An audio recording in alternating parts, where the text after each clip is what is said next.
¿Qué tal? ¿Cómo les va? Acá estamos como cada semana.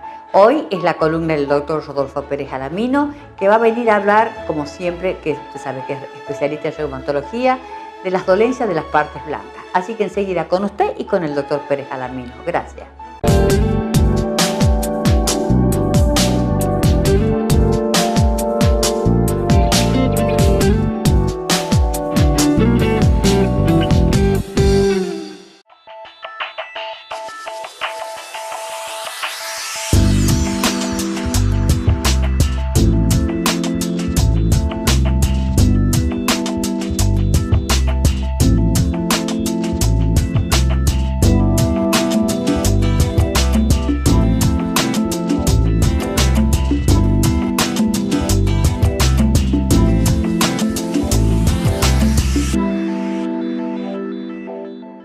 ¿Qué tal? ¿Cómo les va? Acá estamos recibiendo como cada mes a nuestro columnista, el doctor Rodolfo Pérez Alamino. Lo voy a saludar a él primeramente. Rodolfito, bienvenido a tu columna de este mes, como siempre, de todo corazón, que te espera la gente y que tengo varias preguntas para hacerle. Así que bienvenido, porque hay cosas importantes que son, dentro de todo, comunes en muchas personas, pero que no dejan de eso ser dolencias que traen sus problemas, ¿no? Seguro que sí. Gracias, Marilena, nuevamente por la invitación. Vos sabés bien que es tu columna mensual, así que acá estamos. El doctor Pérez Alamino va a hablar hoy de lo que muchas veces, de lo que usted me llamó una señora que por favor le pregunte qué va a hacer con su lumbago. La otra persona también fue del túnel carpiano. Son cosas que uno la escucha mucho, yo las escucho mucho, y mucha gente en la misma familia lo padece. Entonces, temas que son muy cotidianos dentro de todo, en la vida familiar o en la vida diaria, y el doctor es lo que va a hablar hoy. Rodolfito, ¿cuáles son las dolencias de las partes blandas? Ese es el tema. Bueno, sí, el capítulo grande de reumatismo de partes blandas es un capítulo interesante por el hecho principalmente que son patologías muy frecuentes que vemos en la consulta diaria del reumatólogo y que, bueno, al ser muy frecuente y en general afecta en general gente joven, gente que está en época productiva, son una de las causas de muchas veces de pérdida laboral, de días de falta de trabajo. Lo importante para la gente es que son en general patologías benignas, ¿sí? Esto es, muchas veces remiten sola, espontáneamente, o remiten con algún curso corto de tratamiento, con lo cual esto en general no tiene una gran tendencia a cronificarse. Y son en general situaciones o problemas que aparecen en general por compromiso de todo lo que es el aparato músculo-esquelético que rodea la articulación, ¿sí? O sea, que no son enfermedades propias de las articulaciones en sí, sino son de los tendones, de los ligamentos, las cápsulas, las bursas, ¿sí? Entonces, por distintas causas, en general la mayoría de las veces son por causas propias del trabajo, actividades laborales, actividades deportivas, mal uso de las articulaciones, que en forma repetida van generando algún trauma corto, repetidos, microtraumas en realidad, y con el paso del tiempo van apareciendo todos estos problemas. Entonces, en general, lo importante es, básicamente esas tres cosas son benignos, son extraarticulares, o sea, no afectan la articulación en sí, y en general tienen un curso de remisión en poco tiempo. Con lo cual, en principio, bajar un poco la alerta a la gente, decirle, bueno, que no es tanto Claro, para preocuparse, pero sí como para ocuparse y hacer una consulta porque en caso de que... son dolorosos, ¿no? Exacto. Casi todos. Algo importante que cuando uno ve un tipo de este paciente, tiene que interrogar bien, tiene que evaluar bien qué tipo de actividad hace ese paciente y, por ejemplo, si un paciente con alguna actividad laboral que repite algún tipo de esfuerzo o ejercicio, bueno, tratar de conversar como para, bueno, de alguna manera modificar un poco ese estilo de trabajo o ese estilo de vida para, bueno, evitar en futuros sucesivos episodios de este mismo proceso.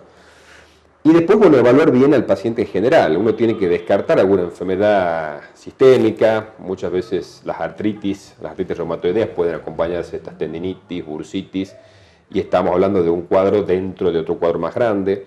Pero en general aparecen aisladas, ¿sí? O sea, aparecen en gente relativamente joven, media de la vida. Sí, lo del túnel carpiano, por las personas que yo perdón, se lamentaron, era gente que tejía mucho y que le estaba afectando muchísimo, no podía tejer. Claro, Un bueno, ejemplo, algo doméstico. lo que vos mencionás del túnel carpiano es un reumatismo de parte blanda, uno de los más frecuentes a nivel de la muñeca, a nivel del carpo. En realidad es una neuropatía por atrapamiento. ¿Qué significa eso? Se atrapa, ¿sí? Hay una compresión a nivel del túnel del carpo, un lugar relativamente estrecho, donde pasa un nervio que es el nervio mediano, y por distintas causas, ¿sí? Hay algunas enfermedades también que generan el túnel carpiano, o sea que, fíjate, vos me decías de pacientes sanos, bueno, muchas veces son pacientes sanos, que hacen alguna actividad, que hacen algún deporte o alguna actividad en la casa repetida y eso va generando este compromiso acá a nivel del carpo. O bien otros pacientes, qué sé yo, por ejemplo, embarazadas, ¿sí? Es muy común el túnel carpiano en las embarazadas, sobre todo en los segundo y tercer trimestre del embarazo. No sabía. Claro, hay una retención a nivel de retención líquida a nivel de la zona del carpo y fíjate vos que es una zona donde hay una anatomía muy estrecha entre el nervio, los tendones y todas las estructuras, partes blandas en esa articulación. Hay una compresión en ese nervio y ese es el fundamento, ¿no? Claro, que el paciente se queja por una quemazón, una parestesia, sobre todo nocturnas, que despierta de noche, o el paciente a la mañana se levanta y está con la mano como amortiguada. Bueno, hay algunas enfermedades también, ¿sí? El hipotiroidismo, el paciente diabético, un paciente con artritis también puede tener túnel carpiano. Lo que bueno, uno tiene que evaluar al paciente en general, como te decía recién, y por supuesto tratar la causa, si hay una causa secundaria que puede afectar esto, y en el caso de que no lo haya, bueno, de alguna manera educar al paciente, como hablamos siempre, de prevenir algunas malas posturas o prevenir algunas actividades que sabemos que con el paso del tiempo va a generar este proceso. Generar el túnel carpiano, la mayoría de las veces, como todo el reumatismo de parte blanda, en general es un proceso benigno. Puede haber, la mayoría de las veces, respuesta con tratamientos conservadores, uno da un tratamiento médico, algunas veces fisioterapia, infiltraciones se pueden hacer. Y en los casos que, bueno, son más crónicos y son más refractarios al tratamiento, pueden merecer algún tipo de tratamiento quirúrgico. Pero en general uno ve los pacientes y que, bueno, son muy pocos los que requieren cirugía. Muy pocos, claro, porque hay personas que sí la operan, ¿no? Exacto, sí, pacientes, bueno, que como te decía recién, ¿viste? Están mucho tiempo con la sintomatología, no mejoran con los tratamientos. Y después quedan con una reeducación que queda bien la mano.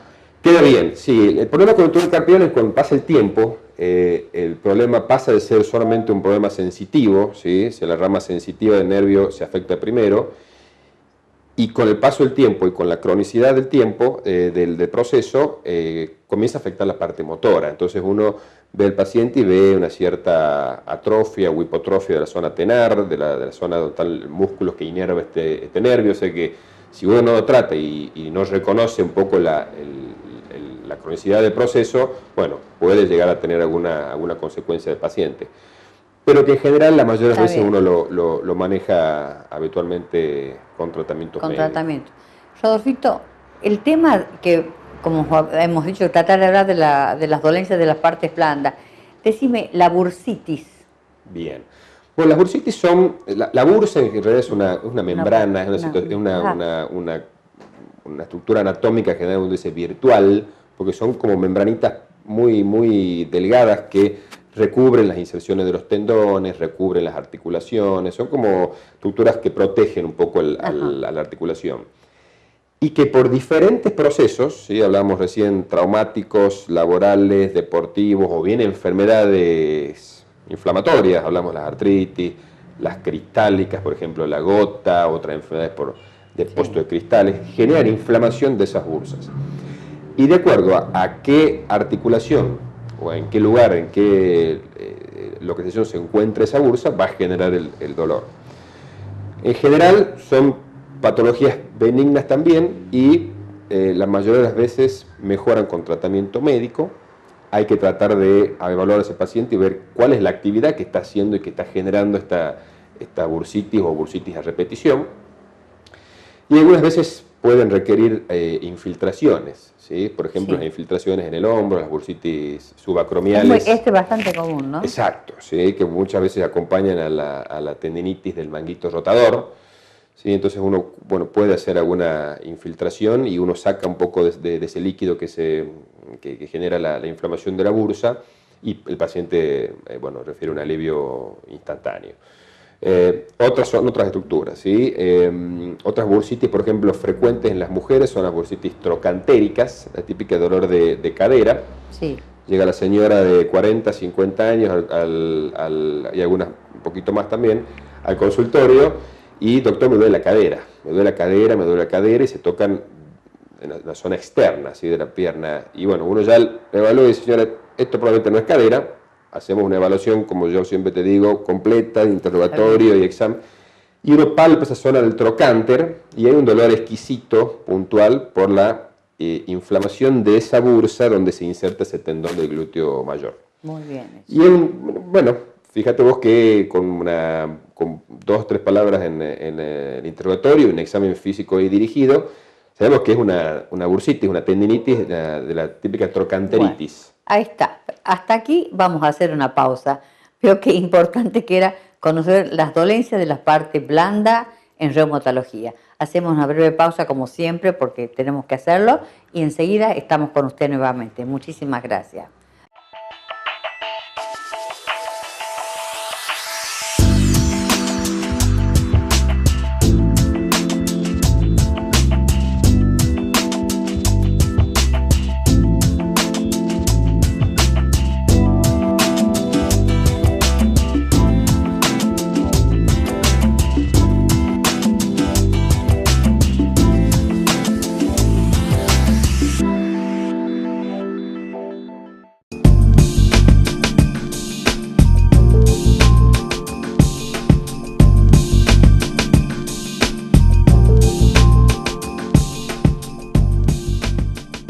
Bueno, acá continuamos en este segundo bloque con el doctor Rodolfo Pérez Alamino, que usted ya conoce desde hace unos años y que nos acompaña todos los meses con su columna. Nos quedó cosas de hablar de las dolencias de parte blanda en reumatología. Rodolfito, ¿cuál es la que vamos a tocar ahora? Bueno, otra patología de parte blanda muy común es los problemas en el codo. Sí. En el codo las epicondilitis, ¿sí? O el llamado codo del tenista. Vos sabés que vulgarmente llamado codo del tenista, porque uno cuando evalúa este tipo de patología, uno ve que en realidad 10-20% de las causas de epicondilitis uno le atribuye a la práctica del tenis. Y la mayoría de las veces el paciente no practica el tenis, sino que por una, como hablamos recién, un uso repetitivo, mal uso sobre todo del codo y cuando hay una constante extensión del carpo de la muñeca, bueno, genera este problemita que es básicamente una inflamación del sitio de inserción de los tendones extensores del carpo a nivel del codo. Y la verdad que muchas veces es bastante limitante. En general, la mayoría de las veces mejoran con tratamiento médico, con fisiatría, con fisioterapia. Se pueden también hacer algunas infiltraciones locales, pero en general, bueno, es un dolor que si no lo tratamos y sobre todo no hablamos con el paciente, siempre mi amigo, el tema de educación del paciente para evitar en sucesivas oportunidades que repita ese proceso, que repita esa maniobra que está generando este problema. Bueno, vamos a prevenir una futura tendinitis, una cronicidad de esta tendinitis. Otro problema grave, en general, quizás no tan grave, pero en cuanto a la magnitud, pero sí en cuanto a la frecuencia que vemos, son las lumbalgias. Ah, sí. Las lumbalgias es otro gran capítulo. Muchísimo. Sí, otro gran capítulo. Otra causa también muy frecuente de pérdidas de día de trabajo, en general en gente relativamente joven. Y las lumbalgias, bueno, se abre un gran capítulo donde, bueno, causas de todo tipo, formas agudas, ¿sí? Donde duran entre 4 a 6 semanas, a formas crónicas, donde el paciente está más de 3 meses con ese dolor lumbar, desde gente joven, donde uno tiene que descartar algunas patologías inflamatorias, como por ejemplo las espondilitis, las espondiloartritis, hasta pacientes que comienzan después de los 40 o 50 años, con estas lumbalgias que en general la mayoría de las veces se deben muchas veces a problemas de trabajo, a malas posturas, a microtraumas repetidos, y uno tiene que evaluar en general lo que es columna vertebral, discos intervertebrales por la patología discal, que es una de las causas más frecuentes. Pero en esto creo que hay factores que uno también tiene que hablar con el paciente. La edad es algo que no la podemos modificar, pero sí la actividad física, ¿sí? Erradicar el sedentarismo y sobre todo mantener un peso adecuado en el paciente, van a ser dos cosas fundamentales que van a hacer fundamental el peso. Que van a hacer que ese síntoma que es la lumbalgia mejore rápidamente y que no se repita en el tiempo. Sí, aparte es invalidante. Sí, es claro. invalidante. Por lo menos hay personas que yo conozco, incluso de mi familia, que hay días que no se pueden mover, que si hay con la humedad que acá, como dice el doctor Minetti, que es lo único que yo creo, de los meteorólogos, un invierno frío y húmedo. Uh-huh. ¿Te imaginas con esa característica? Siempre hablamos de la humedad como factor agravante de estos síntomas exacerbantes. Pero bueno, en paciente uno tiene que evaluar en general qué tipo de columna tiene, ¿sí? Si en ese paciente también tenemos osteoporosis o no, que debemos hacer un tratamiento para prevenir, por ejemplo, casos fracturas de vertebrales, que van a ser también causas de lumbalgias, evaluar cuál es la actividad de ese paciente, cuál es el peso, ¿sí? Cuál es la actividad diaria, cuáles son las posturas.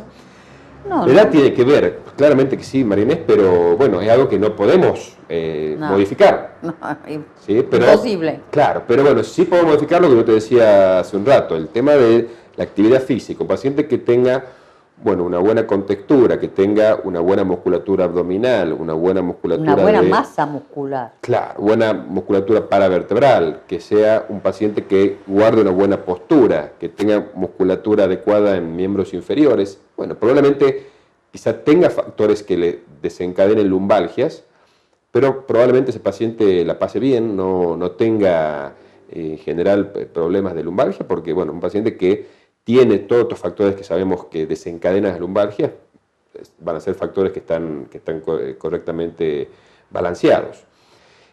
No olvidar también los deportes, ¿sí? En gente joven, donde hay traumas importantes, hernias de disco, que son, la verdad que son muy comunes en la gente joven. Muy limitantes, muy discapacitantes, que hasta terminan operándose con una cirugía de columna, con obviamente los riesgos que sabemos que pueden tener cualquier tipo de cirugía. Claro, pero déjame un poco tranquila en ese sentido. Antes, cuando a alguien le decían que se tenía que operar de la columna porque tenía una hernia de disco, era una cosa que, no sé, era una noticia bastante catastrófica. Ahora no es así, ¿no es cierto? No, la verdad que no. Los traumatólogos que hacen cirugías espinales, bueno, son gente con vasta experiencia. Sí, y son jóvenes. Sí, son gente bien formada, técnicas quirúrgicas cada vez más precisas. Pero bueno, obviamente cuando uno habla con los especialistas que operan columna, no todas las hernias de disco se operan, no todos los problemas en columna se operan, con lo cual, bueno, son nuevamente pacientes que están debidamente seleccionados. Pero en general, bueno, si hablamos de lo que es la parte general de las lumbalgias, debemos siempre hacer hincapié en todas las medidas que el paciente pueda modificar en su vida, pueda cuidarse, pueda prevenir, ¿sí? Hacer una prevención primaria en este caso, para evitar la aparición de estos síntomas que, bueno, hablamos hace un rato que son causas de discapacidad, de limitación, y que por supuesto con el paso del tiempo se van a agudizar, se van a cronificar, y vemos que los pacientes siempre andan entre médicos, de un médico al otro, buscando solución y buscando respuesta en un paciente que ya muchas veces ha perdido la posibilidad de solución. Correcto. Antes de terminar este bloque que pasa volando, yo te quisiera hacer una pregunta cortita. ¿Qué es el doctor de acá se va a su consultorio? Porque eso atiende todos los días. ¿Qué es lo que ves más? Hacémelo cortito. ¿Qué es el paciente que más va al consultorio?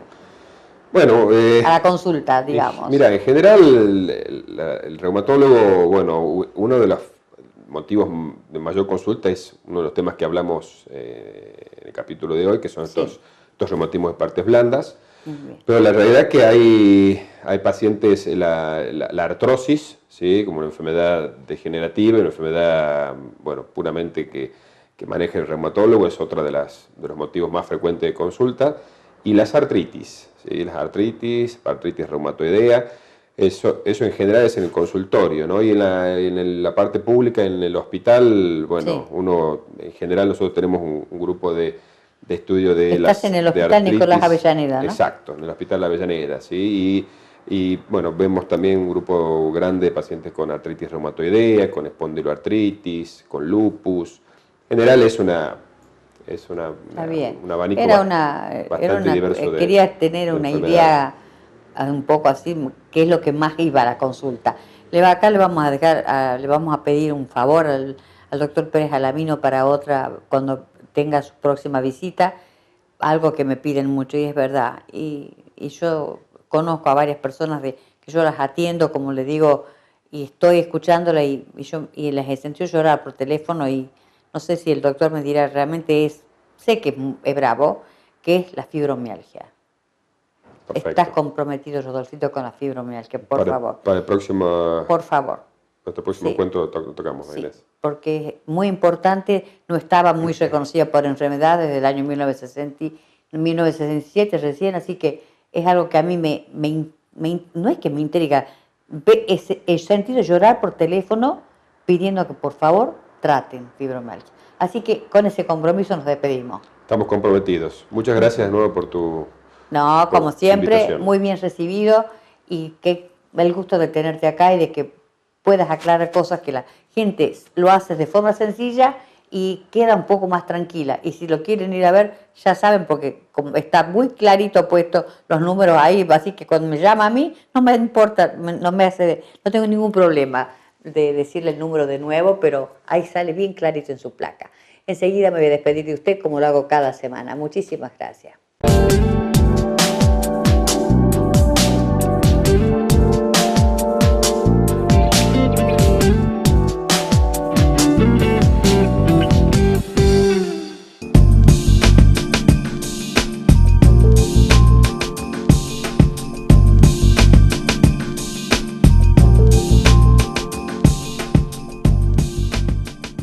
Bueno, acá llegamos al final del programa más como cada semana.